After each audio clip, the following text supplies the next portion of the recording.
हरे कृष्णा। हम कल की कथा में आगे चलते हैं। वसुदेव जी ने अपनी पत्नी देवकी के साथ हाथ जोड़कर भक्ति भाव से भगवान की स्तुति की। वसुदेव जी बोले, भगवान आप श्रीमान, इंद्रियतीत, अविनाशी, निर्गुण, सर्वव्यापी, ध्यान से किसी के वश में ना होने वाले, सबके ईश्वर और परमात्मा हैं। स्वेच्छामय, सर्वस्वरूप, स्वच्छंद रूपधारी, अत्यंत निर्लिप्त, परम ब्रह्म और सनातन बीज स्वरूप हैं। आप स्थूल से भी अत्यंत स्थूल, सर्वत्र व्याप्त, अतिशय सूक्ष्म, दृष्टिपथ में न आने वाले, समस्त शरीरों में साक्षी रूप से स्थित तथा अदृश्य हैं। साकार, निराकार, सगुण, गुणों के समूह, प्रकृति, प्रकृति के शासक तथा प्राकृतिक पदार्थों में व्याप्त होते हुए भी प्रकृति से परे विद्यमान हैं। विभो, आप सर्वेश्वर, सर्वरूप, सर्वांतक, अविनाशी, सर्वाधार, निराधार और निर्व्यूह अर्थात तर्क के अविषय हैं। मैं आपकी क्या स्तुति करूं? भगवान अनंत अर्थात सहस्त्रों जिह्वा वाले शेषनाग भी आपका स्तवन करने में असमर्थ हैं। सरस्वती देवी भी वह शक्ति नहीं रखती कि वह आपकी स्तुति कर सकें। पंचमुख महादेव और 6 मुख वाले मकरंद स्कंद भी जिनकी स्तुति नहीं कर सकते, वेदों को प्रकट करने वाले चतुर्मुख ब्रह्मा भी जिनका स्तवन करने में सर्वदा अक्षम हैं, तथा योगेंद्रियों के गुरु भी, गुरु गणेश भी जिनकी स्तुति में असमर्थ हैं, उन आपका स्तवन ऋषि, देवता, मुनिंद्र, मनु और मानव कैसे कर सकते हैं? उनकी दृष्टि में तो आप कभी आए ही नहीं। जब श्रुतियां आपकी स्तुति नहीं कर सकती तो विद्वान लोग क्या कर सकते हैं? मेरी आपसे इतनी प्रार्थना है कि आप ऐसे दिव्य शरीर को त्याग कर बालक रूप धारण कर लें। जो मनुष्य वसुदेव जी के द्वारा किए गए स्तोत्र का तीनों संध्याओं के समय पाठ करता है, वह श्री कृष्ण चरणाविंदों की दास्य भक्ति प्राप्त कर लेता है। उसे विशिष्ट एवं हरिभक्ति पुत्र की प्राप्ति होती है। वह सारे संकटों से शीघ्र पार हो जाता है और भय से छूट जाता है। भगवान नारायण कहते हैं, वसुदेव जी की बात सुनकर भक्तों पर अनुग्रह के लिए कातर रहने वाले प्रसन्न वदन श्री हरि स्वयं इस प्रकार बोले। श्री कृष्ण बोले, मैं तपस्याओं के फल से ही इस समय तुम्हारा पुत्र हुआ हूँ। तुम इच्छा अनुसार वर मांगो, तुम्हारा कल्याण होगा, इसमें संशय नहीं है। पूर्व काल में तुम तपस्वी जनों में श्रेष्ठ प्रजापति कश्यप थे और ये सुतपा माता अदिति तुम्हारे साथ थी। तुमने अपनी इन तपस्विनी पत्नी अदिति के साथ तपस्या द्वारा मेरी आराधना की थी। वहां मुझे देखकर तुमने मेरे समान पुत्र होने का वर मांगा और मैंने भी तुम्हें ये वर दिया। फिर ये बात ध्यान में आई कि मेरे समान तो कोई त्रिभुवन में है ही नहीं, इसीलिए मैं स्वयं ही तुम्हारे पुत्र भाव को प्राप्त हुआ।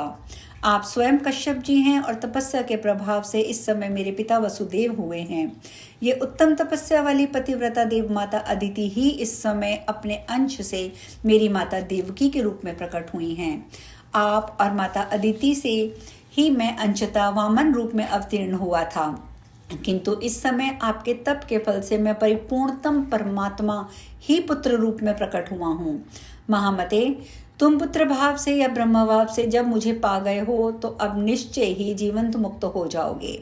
तात, अब तुम मुझे लेकर शीघ्र ही व्रज में चलो और यशोदा के घर मुझे रखकर वहां उत्पन्न हुई माया को ले आओ तथा यहाँ अपने पास रख लो। ऐसा कह के श्री हरि वहां तुरंत शिशुरूप हो गए। श्यामल पुत्र को पृथ्वी पर नग्न भाव से सोया हुआ देख विष्णु की माया से मोहित हो वसुदेव जी सूतिकार गर्ज में अपनी स्त्री की से तंद्रा में बोले, प्रिय, ये कैसा तेज पुंज है। ऐसा कह के वसुदेव ने पत्नी के साथ कुछ विचार करके बालक को गोद में उठा लिया और उसे लेके वे नंद गोकुल में जा पहुंचे। वहां नंदगांव में यशोदा नींद से अचेत हो रही थी। उन्होंने शैया पर उन्हें निद्रित अवस्था में देखा। साथ ही नंद जी भी वहां नींद में बेसुध हो रहे थे। वहां घर में जो कोई भी प्राणी थे सब सो गए थे। वसुदेव जी ने देखा, तपाए हुए स्वर्ण के समान गौर कांति वाली एक नग्न बालिका पड़ी पड़ी घर की छत की ओर दृष्टिपात कर रही है। उसके प्रसन्न मुख पर मंद मुस्कान की छटा छाई हुई थी। उसे देखकर वसुदेव जी को बड़ा विस्मय हुआ। वे तुरंत ही पुत्र को वहां सुलाकर कन्या को गोद में लेकर डरते डरते मथुरा की ओर गए और अपनी पत्नी के सूतिकार गृह में जा पहुंचे। वहीं उन्होंने उस महामाया रूप स्वरूपिणी बालिका को सुला दिया। बालिका जोर जोर से रोने लगी। उसे देखकर देवकी थर्रा उठी। उस बालिका ने अपने रोने की आवाज में रक्षकों को जगा दिया। रक्षक शीघ्र उठकर खड़े हो गए और उस बालिका को छीनकर कंस के निकट जा पहुंचे। देवकी और वसुदेव भी शोक से विह्वल हो पीछे पीछे भागे। महामुने बालिका को देखकर कंस को अधिक प्रसन्नता नहीं हुई। वह उस रोती हुई बच्ची पर भी उसे दया नहीं आई। वह क्रूर कर्मा असुर उस बालिका को लेकर पत्थर पर दे मारने के लिए आगे बढ़ा। उस समय वसुदेव और देवकी ने बड़े आदर से कहा, नृपश्रेष्ठ कंस, तुम नीति शास्त्र के निपुण विद्वान हो, अतः हमारी सच्ची नीति युक्त मनोहर बात सुनो। भैया, तुमने हमारे भाई बंधु होकर भी हम दोनों के 6 पुत्रों का वध कर डाला, फिर भी तुम्हें दया नहीं आती। अब इस 8वें गर्भ में ये अबला बालिका प्राप्त हुई है।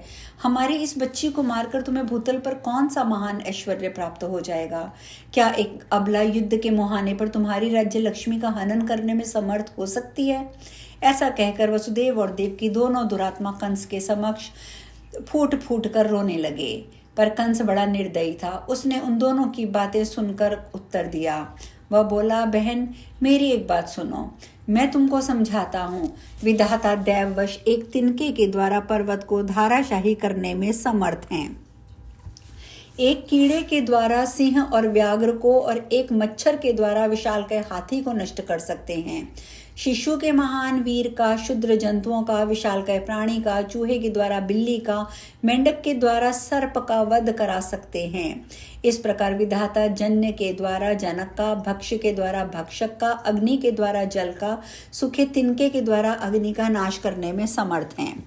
एकमात्र द्विज जवहू ने 7 समुद्रों को पी लिया था, अतः 3 लोकों में विधाता की विचित्र गति को समझ पाना अत्यंत कठिन है। दैव योग से ये बालिका ही मेरा नाश करने में समर्थ हो जाएगी, अतः मैं बालिका का भी वध कर डालूंगा। इस विषय में विचार करने की आवश्यकता नहीं है। ऐसा कह के कंस उस बालिका को मारना ही चाहता था कि वसुदेव जी पुनः बोल उठे, राजन, तुमने अब तक व्यर्थ ही हिंसा की है। कृपा निधे, अब इस बालिका को मुझे दे दो। महामुने उनकी बात सुनकर विचारज्ञ कंस संतुष्ट हो गया। उसी समय उसे बोध कराती हुई आकाशवाणी हुई, ओ मूढ़ कंस, तू विधाता की गति को न जानकर जिसे मारने जा रहा है, तेरा वध करने वाला बालक कहीं उत्पन्न हो चुका है और वह समय आने पर प्रकट होगा। ये देववाणी सुनकर राजा कंस ने बालिका को त्याग दिया। वसुदेव और देवकी उसे पाकर बड़े प्रसन्न हुए। वे उस बालिका को छाती से लगाकर घर को लौट आए। मरी हुई कन्या मानो पुनः जी गई। इस प्रकार उसे पाकर वसुदेव जी ने ब्राह्मणों को बहुत सा धन दिया। विप्रवर, वह कन्या परमात्मा श्री कृष्ण की बड़ी बहन हुई। पार्वती जी के अंश से उसका आविर्भाव हुआ था। लोक में वे एकांशा नाम से विख्यात हुई। द्वारका में रुक्मिणी के विवाह के अवसर पर वसुदेव जी ने उस कन्या को भगवान शंकर के अंशावतार महर्षि दुर्वासा के हाथ में भक्तिपूर्वक दे दिया था। मुने, इस प्रकार श्री कृष्ण जन्म के विषय में मैंने सारी बातें बताई हैं। इसका बारंबार कीर्तन जन्म, मृत्यु और जार को नष्ट करने वाला है, सुखदायक और पूर्ण पुण्यदायक भी है। यह सुनकर नारद मुनि ने कहा, भगवान, जन्माष्टमी व्रत समस्त व्रतों में उत्तम कहा गया है, अतः आप उसका भी वर्णन कर दीजिए। जिस जन्माष्टमी व्रत से जयंती नामक योग प्राप्त होता है, उसका फल क्या है, तथा सामान्यतः जन्माष्टमी व्रत का अनुष्ठान किस प्रकार किया जाता है और किस फल की प्राप्ति होती है। भगवान मुनि नारायण ने इस प्रकार कहना आरंभ किया, मुने, सप्तमी तिथि को तथा पारणा के दिन व्रती पुरुष को हविष्यान्न भोजन करके संयम पूर्वक रहना चाहिए। सप्तमी की रात्रि व्यतीत होने पर अरुणोदय की बेला में उठकर व्रती पुरुष प्रातःकालिक कृत्य पूर्ण करके अनंतर स्नान पूर्वक संकल्प करे। ब्राह्मण उस संकल्प में उद्देश्य रखना चाहिए कि आज मैं श्री कृष्ण प्रीति के लिए ये व्रत और उपवास करूंगा। मनवादी तिथि प्राप्त होने पर स्नान और पूजा करने से जो फल मिलता है, भाद्रपद मास की अष्टमी तिथि को स्नान और पूजन करने से वही फल कोटि गुना अधिक होता है। उस तिथि को पितरों के लिए जलमात्र अर्पण करता है वह व्यक्ति लगातार 100 वर्षों तक पितरों की तृप्ति के लिए किए गए गया श्राद्ध का संपादन कर लेता है, इसमें कोई संशय नहीं है। स्नान नित्य कर्म करके सूतिका गृह का निर्माण करें, लोहे का खड्ग, प्रज्वलित अग्नि, रक्षकों का समूह प्रस्तुत करें, अन्य अनेक प्रकार की आवश्यक सामग्री तथा नाल काटने के लिए कैंची लाकर रखें। विद्वान पुरुष यत्न पूर्वक एक ऐसी स्त्री को उपस्थित करें जो धाई का काम करे। सुंदर षोडोपचार पूजा की सामग्री, 8 प्रकार के फल, मिठाइयाँ, द्रव्य, इन सब का संग्रह करें।